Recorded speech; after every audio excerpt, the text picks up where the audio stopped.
Hello दोस्तों, welcome to my YouTube channel. आज की कहानी है माँ बिन मायका, एक दिल को छू लेने वाली कहानी। ट्रेन पटरी पर अनवरत भाग रही थी और साथ ही भाग रही थी वैशाली की सोच। खिड़की से बाहर देखते हुए याद आ रही थी माँ की।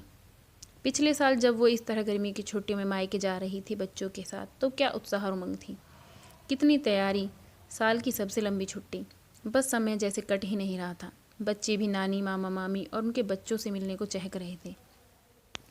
बच्चे तो आज भी उत्सुक थे, पर उसके मन में डर और चिंता थी।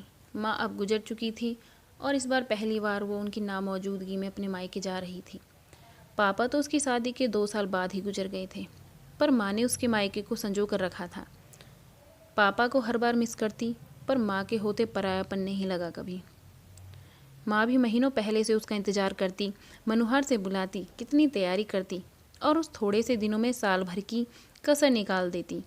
उसका छोटा भाई प्रशांत और उसकी पत्नी रति भी अच्छे थे, पर क्या अब भी सब वैसा होगा जैसा हमेशा होता था? घर तो माँ के बिन सूना लगेगा ही। कहीं वो हक, वो अपनापन, वो उसके आने की चाह मनुहार कम तो नहीं हो गई होगी।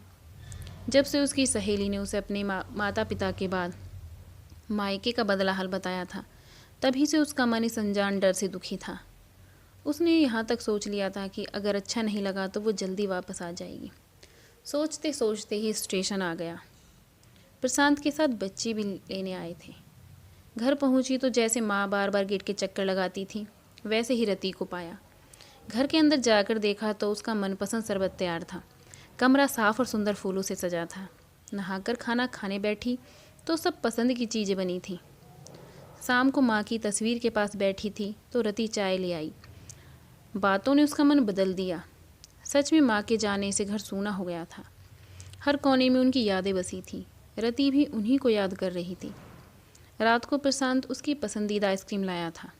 उसने भी सबके लिए लाए हुए उपहार दे दिए। बस अगले ही दिन से कुछ दिन पंख लगाकर उड़ गए। सबके यहाँ मिलने जाना, थोड़ी शॉपिंग, थोड़ा घूमना, और रति तो उसे कितनी बार चाट खिलाने भी मनुहार करके ले गई थी। माँ के ना होते हुए भी सब कुछ पहले जैसा ही तो हो रहा था।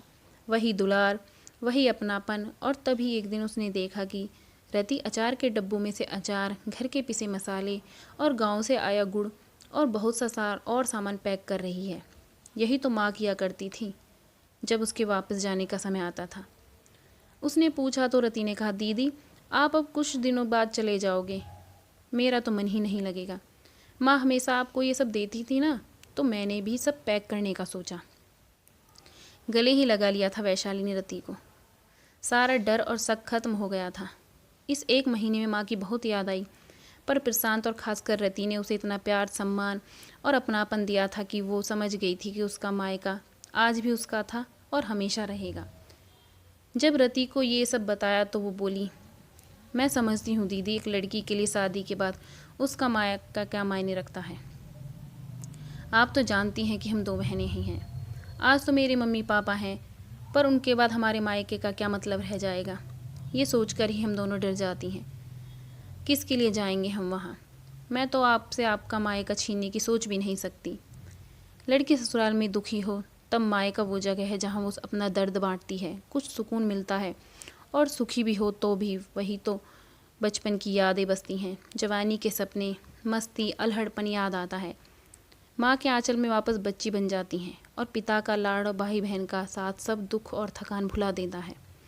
वैशाली स्तब्ध रह गई थी। सचमुच जिनकी ये स्थिति होती है उनका डर क्या होता होगा।